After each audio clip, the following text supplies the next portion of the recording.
I have just received a package from AliExpress, and in that package there are cameras. So let's open them up and take a look.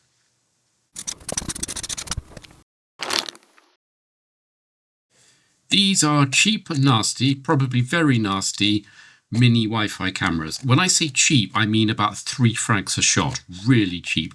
I have very low expectations of these things, but I am actually genuinely interested in this bottom tier electronics. And I really want to see what's inside them and whether they're at all hackable. And, you know, if they're any good, which they won't be. This one. This is a security camera HD mini full color night vision high definition something monitor waterproof motion detect surveillance smart home color one piece camera produced by them. If it's waterproof, that would be very cool, but I bet it's not. And let's just mark this just so I can distinguish between them and then open the box. This is all real. I haven't opened these yet, and it's upside down. And there is the camera and the instruction manual. We get a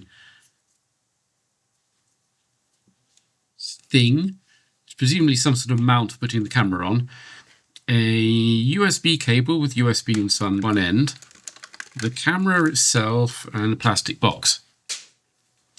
The camera is bigger than I was expecting. Peel the peely thing.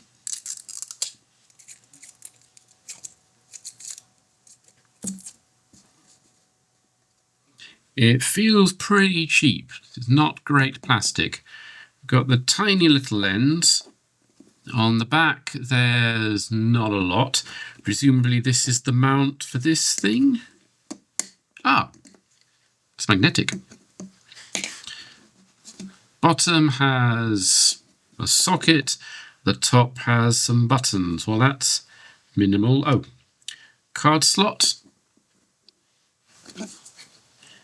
And some vents. So what have we got in the manual? We have Chinese on this side, English on this side.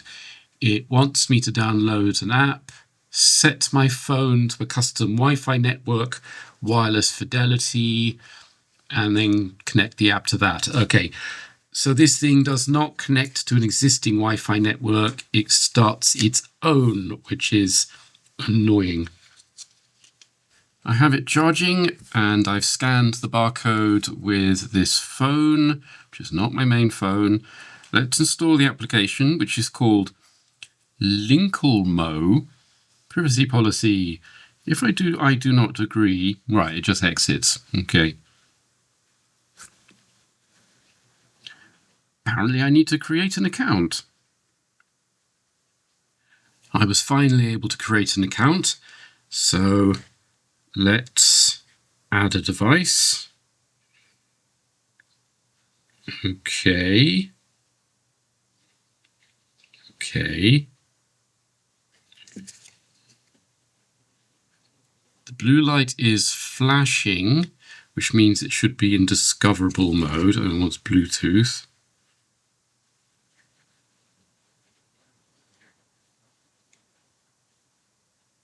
It's found a thing. Okay, that's interesting. It seems to have used Bluetooth to set the Wi-Fi network on this. So now this is actually connected to my own Wi-Fi network. Okay, yes, I figured it out. So now we need to wait for it to do a thing. See, the lights are blinking. Okay, configure device 1. No. Okay, what can we do? Oh, we got a picture.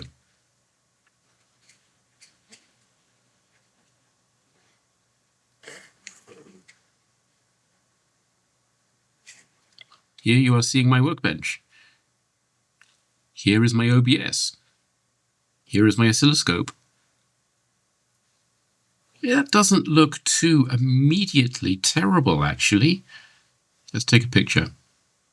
Looking at the picture on the big screen, that is not very well focused, and it is also only 640 by 480, so not 1080p. But I do also observe that this particular box doesn't actually mention that it's 1080p anywhere, so I suppose they get away with that one. An interesting aspect of the Linkelmo app is that if the device supports it, you can use it as an intercom. This one doesn't. There also has a night vision mode, which makes the picture go black and white. I will insert here what happens if you actually take the camera outside into the dark in night vision mode. Well, that was interesting. Okay, let's move on to the next one. Oh yeah, and one important thing. Let's just label this as device 1. Next, let's take a look at the Sports HD DV, and this one does say it's 1080p. This one is device 2. Maybe that pen needs replacing. This is a SQ11 mini camera, 1080p HD micro camera, 30 frame action video camera, sports DV, outdoor night vision smart camera for security, sensor size black, by them.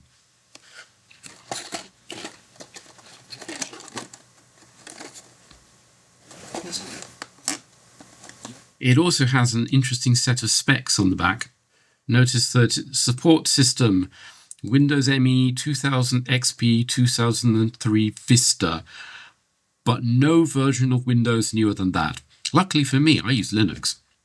And yes, very clearly 720p, 1080p. So let's open this one up. And of course it is still upside down.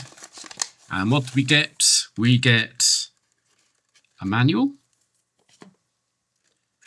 a plastic thing, another plastic thing, a interestingly non-standard cable, and a camera in a bag.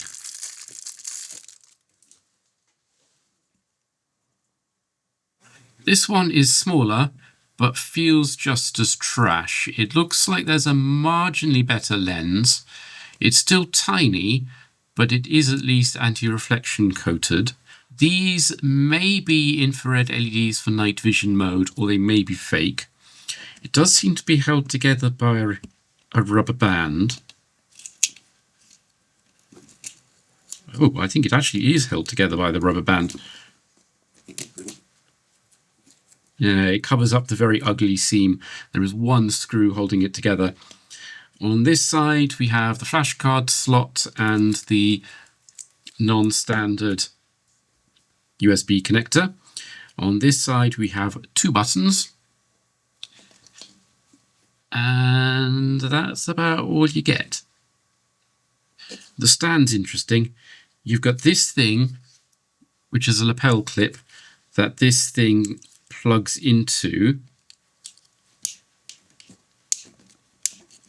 like so, and can then either be stuck on a pocket or stuck onto this thing, which can then be screwed to a wall. That's not terrible. It's all really cheap. The manual is in a million languages and folds out to be a huge piece of paper.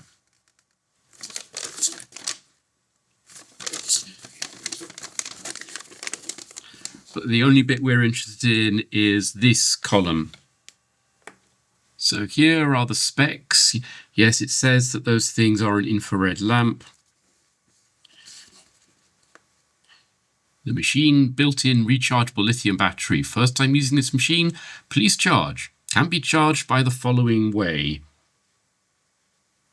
Let me just plug that in, actually. So there it is, charging away with the red light on, so it's not completely dead. After charging, flashing red light, full of red lights, long said charge. Red light, please charge again more than 30 minutes. Ensure the battery is 100%. Click on/off button to boot. Boot blue light normally on. Click on the switch machine. Under the blue lights, flash 3 out of 720p video. Video process lamp don't suggest. A segmented automatically save 5 minutes continuous video. Cycle cover. Click the switch button again to stop video. Black to the blue light normally on standby mode. Wow, it's been a while since I've seen any mangled translation that good. Ooh, motion detecting mode. In the blue light standby mode, press mode key for 3 seconds. Red light flashing on the long 3 under blue lights, open motion detecting video mode. Both detected objects move after. Red and blue lights flash for 720p mobile video at the same time, a period of 5 minutes. Automatic packaging to save. Don't cover. Cycle cover. There is no moving object. Standby all the time without electricity or T-card record. Click on any button. 1 exit detecting mode. This is going to be a challenge to figure out how to use, I have to say. I cannot make this thing do anything useful at all. Occasionally it will show a light and sometimes the light will flash. Let's try this. There we go, flashy light, and it settles back to blue. Sometimes it goes red, sometimes it goes blue. It's drawing no current over USB. I think the battery is not charging.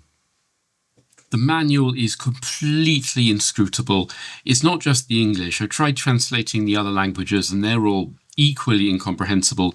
I did think to try and look for Chinese, but actually this turns out to be Japanese, so there is no native Chinese instructions.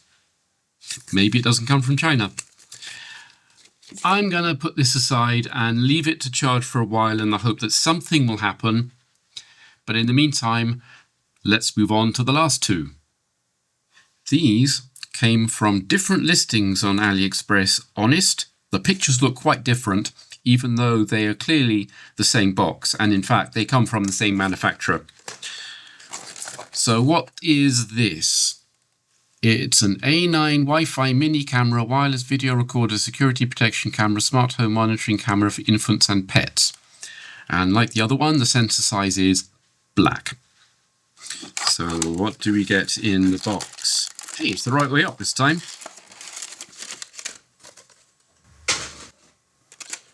A manual. It's a Xiot cam. Here is the camera. It's a lump with a magnetic sticky bit on it.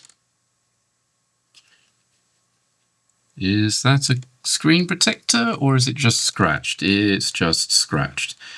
It's got on-off and mode just like the other cameras, and a card slot just like the other cameras, and a very small webcam sensor under a piece of glass just like the other cameras. Oh look, it's got one of these. Oh look, it's got one of these. The manual looks very suspiciously similar. It's not Linkle mode, this time it's Xiot cam, but it looks like the same thing. And oh look, you have to register an account. Of course you do. Linkle mode does not seem to want to detect this thing, so let's go ahead and install Xiot and see how bad that is. The two barcodes on the manual are different.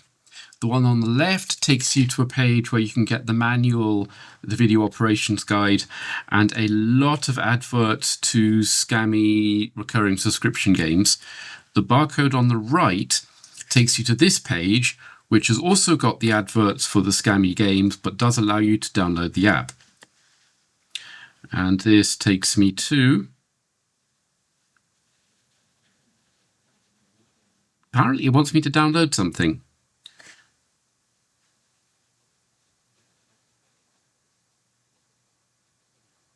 Is it going to take me to the Play Store? Eventually, yes. All the buttons that said download were just the scammy games.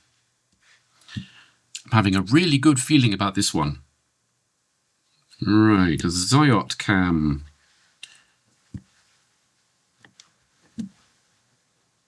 It wants me to create an account. Oh wait, there's a guest login. Nice. That's actually useful. Okay, it wants this. You can have it once. Add device.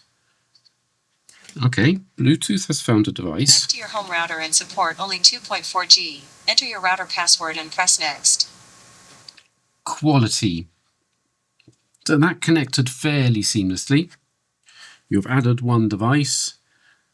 Here is the device. What happens when I press buttons? Nothing. Photos? Nothing. The lights on this thing have come on, both blue and red. Although there you can just see the red.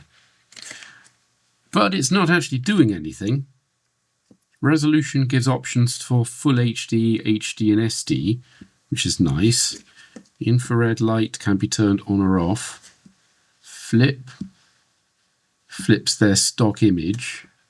Right, I power cycled everything, and here is the camera showing my oscilloscope.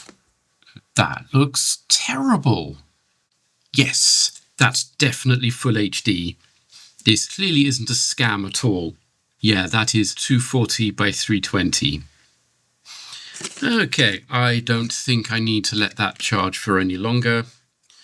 So I will turn it off. Is it going to turn off? Turn it off and stick it back into the box. And let's take a look at number 4. This, I reckon, is going to be identical, possibly in a different form factor. This is a 1080p new X5 mini camera, night vision, lightweight, portable, premium, cams, motion detection, wireless surveillance camera. And once again, the sensor size is that most popular of sizes, black. So what do we have? It's the right way up. We've got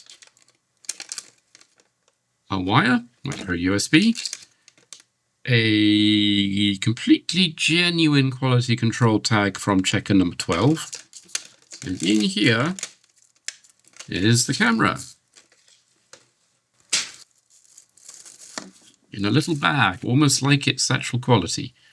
While it's a different form factor, this one is the most minimal so far. Only one button. That's interesting. Yeah. Now, that's my fingerprint, by the way. Okay, well, let's plug it in. And we got the usual red and blue lights. The color pattern looks unnervingly familiar. And let's take a look at the manual. Great.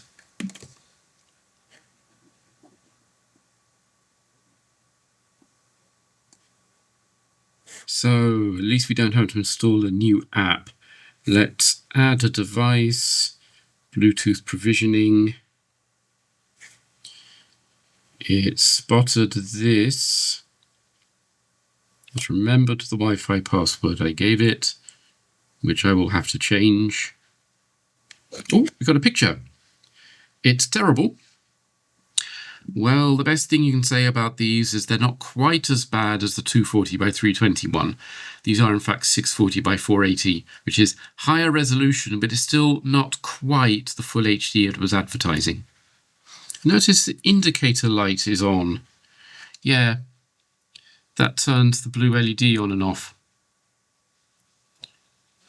I'm guessing that the use case for these is definitely watching over people's pets or babies or something like that, and nothing at all about, you know, secreting them into places where you shouldn't put a camera. Although given the picture quality, meanwhile I did some more playing with this, it did not come to life, even when I installed a card in it, let it charge for a while, plugged it straight into a computer, etc. In fact, it does show up as a UVC camera when plugged into a computer, except all that comes out is black. So I think this thing's DOA. Well, given that there's a screw there, let's undo it and see what there is. Ah, free tiny screw. And it just seems to pull apart. Not quite. There's something holding it together. Right, all it needed was a bit of brute force. Okay, and what's inside? We've got a small board, very small board. The biggest component on that is the card reader. We've got a very, very tiny lithium battery. All the actual works are on the other side. Yeah, you can just see the signs of a microcontroller in there. So yeah, this black thing seems to poke up here, and that is where the infrared LEDs would be if there were any infrared LEDs. Oh, there's a screw.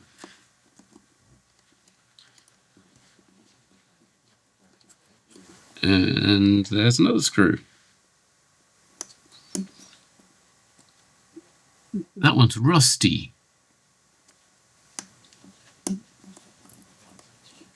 And this comes apart. We've got a PCB. Here is the camera sensor unit. Here is a completely fake set of LEDs. That's just a very standard off-the-shelf camera module. And that is a EA265298. I cannot find any reference to microcontrollers with either of those numbers, but I did find that EA265298 is a Subaru that was once for sale somewhere in Africa. So that's useful. This, I bet, is a microphone. This will be where the infrared LEDs would have been connected. I wonder if that was supposed to have a resistor. Clock crystal.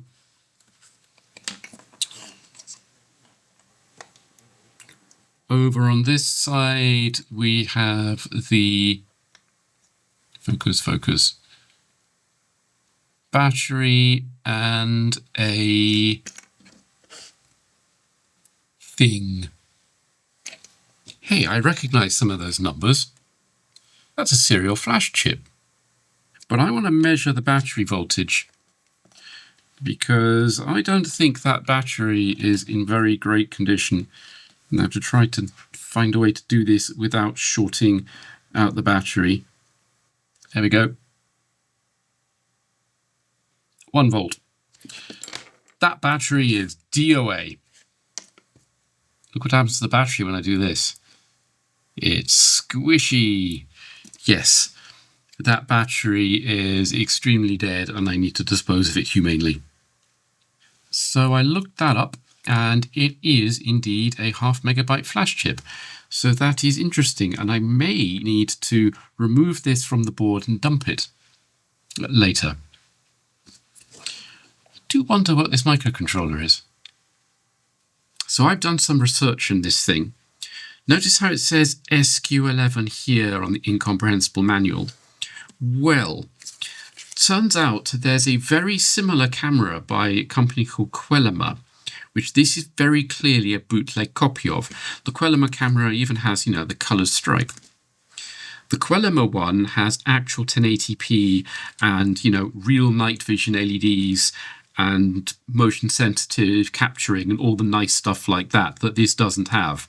So what we're looking at here is a budget copy of a better camera, which is interesting. I also found someone else who bought one of these, which also had a dead battery, and pulled it apart and dumped the flash. And it seems to be MIPS instructions, which is very interesting. But what's even weirder, The flash chip on this thing is 0.5 MB, but there's only 4K of code on it. The rest of it's blank. So yes, I'm definitely going to take a look at that later. But for now, I've done some playing with this thing. It is considerably happier now that the dead battery's not plugged in. It won't start up at all unless it thinks the battery's charged. But it's still not very happy. So what I'm going to do is reassemble it, because I actually kind of don't want it to break until I finish with it, and attach this battery that I know is good. It's just another 3.7 volt lithium battery, so there shouldn't be any problems there. It just won't fit in the box.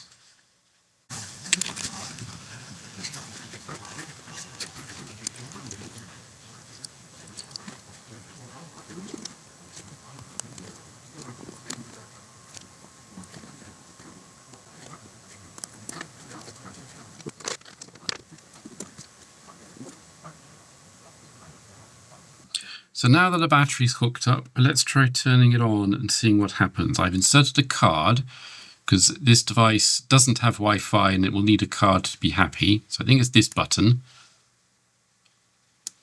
Oh, doing something. And now it's stopped doing something. Sadly, adding a battery to this thing did not actually help. It seems to be deeply confused about something and I don't know what, and I cannot make it do anything useful at all. Whatever I do, it now just sort of blinks its light plaintively at me, like so. If I plug it into the power, I get different light blinking, but it doesn't take any pictures. It does write a text file to the card containing what it thinks is the current date, but that doesn't really help. So I think that something has broken. The good news is that I spent some time, like a good couple of days, poking at the firmware image of this flash chip, and I can report that it is not MIPS. I was wrong. It is OpenRISC, an architecture that I've never encountered in real life before.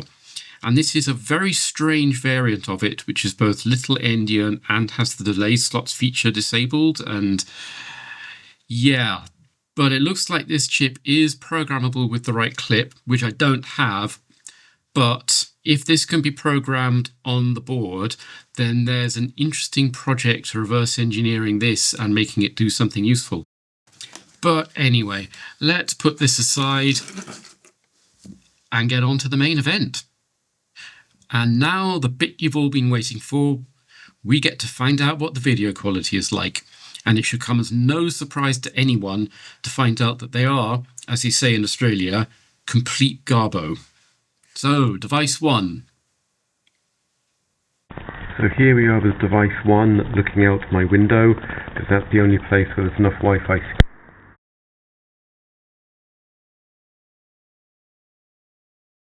So as far as I can tell, when this thing's turned on and there's a card in it, it always runs and doesn't need a Wi-Fi connection.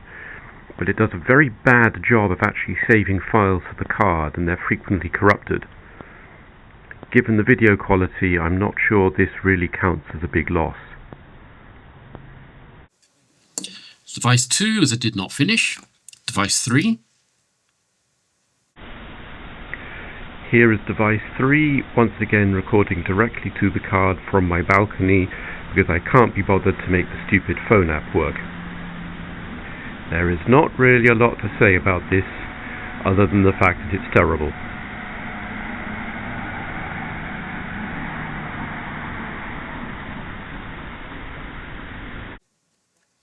And device 4. And this is device 4, which has slightly better image quality than device 3, but makes up for it by being incredibly unreliable and having a defunct battery.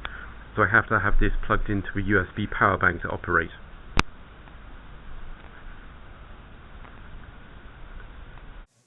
Technically they work. You can set them up and record video with them, but you're not getting much out of these things.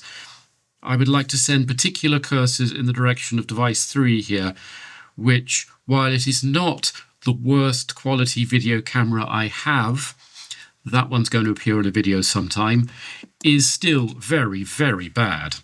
It doesn't help that the phone apps that drive these things are total trash as well. They are ad-ridden, barely functional pieces of garbage. Linkelmo, which was for device 1s, does score very slightly higher in that it usually works, but ZIOT that does these two. I did manage to record video via the Wi-Fi link onto the phone, but then you can't get the video out of the app. You can download still pictures, but you can't download video. Luckily, I discovered that all three of these things, if you just turn them on and don't touch the phone app, will record video onto the SD card in the slot. So that is what I did. But as I think we're basically done using these as cameras, let's take the lid off and see how they work. So what have we got? That metal thing is the magnet. Then we have a battery that wasn't glued in any way. And then the board, which is not fastened in any way. Wow. This is a thing. The camera looks slightly better than device 2's. It says at least bigger. Oh, it's not actually fastened down. It does at least have a socket.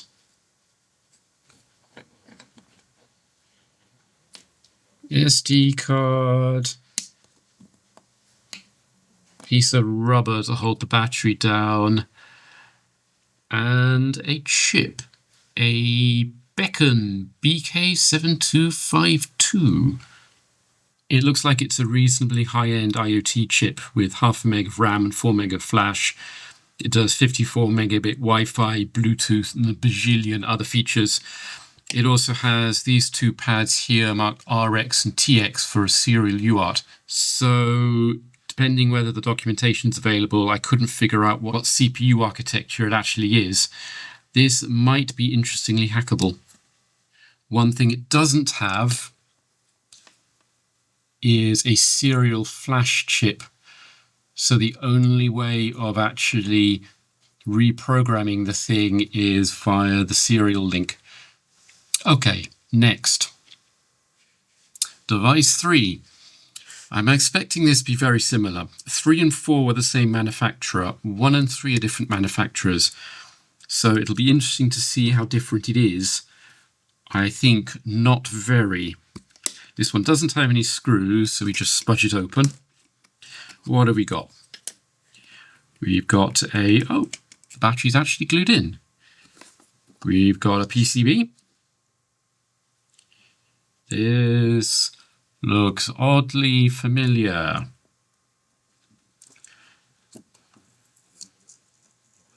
Peel this back. And it's a... oh, that's a different manufacturer. That's a TXW817 by Squiggle. The manufacturer seems to be Taixin. Apologies for any mispronunciation. It's a little bit lower spec than the Beken, and it is built around a CPU architecture called C-Sky, which I'd never heard of prior to reverse engineering these things. But it looks like a perfectly cromulent chip. There are some signs online of people reverse engineering them to do their own firmware. It also, I notice now, comes free with a pleasantly bulgy battery. So yeah.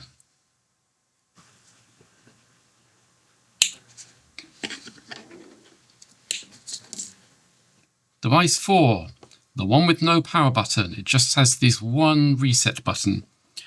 Also, this is the one where the actual back isn't fastened on very well.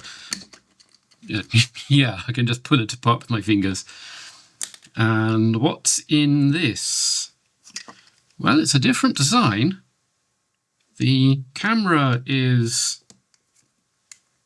glued down. There we go.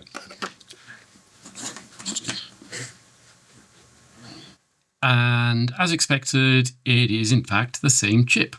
Also, I discovered why the battery on this one wasn't charging. They didn't attach one. So let's summarize. Are these cameras any good? No, they're dreadful. Should you buy one? No, they're dreadful.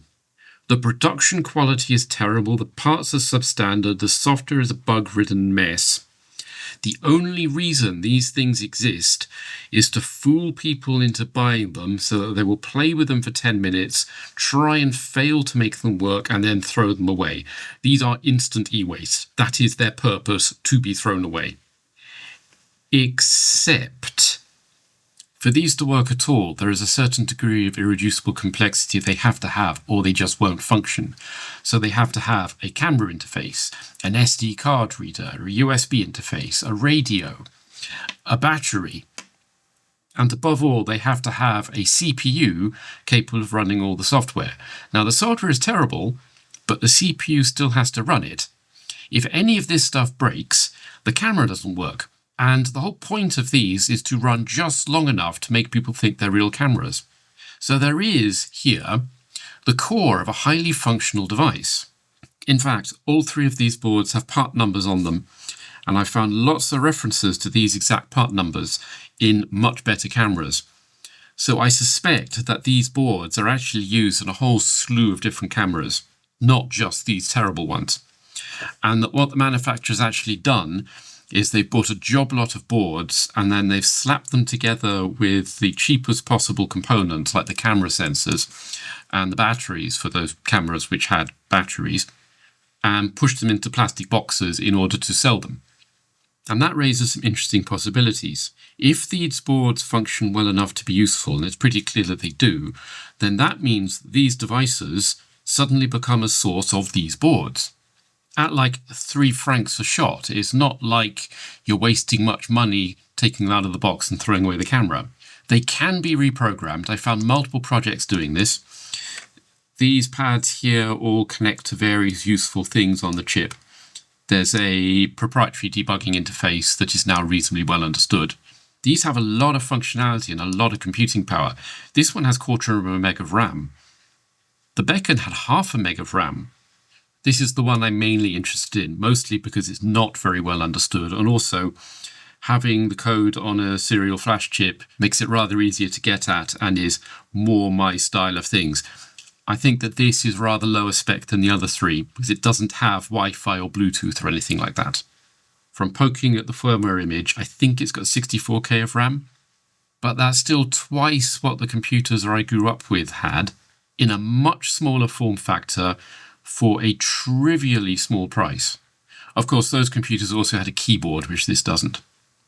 Plus, it's the only real-life OpenRISC device I've ever seen. So yeah, these are trash, but they're really interesting and potentially useful trash. The fact that these are available for such a small price is an indication of just how powerful economies of scale are.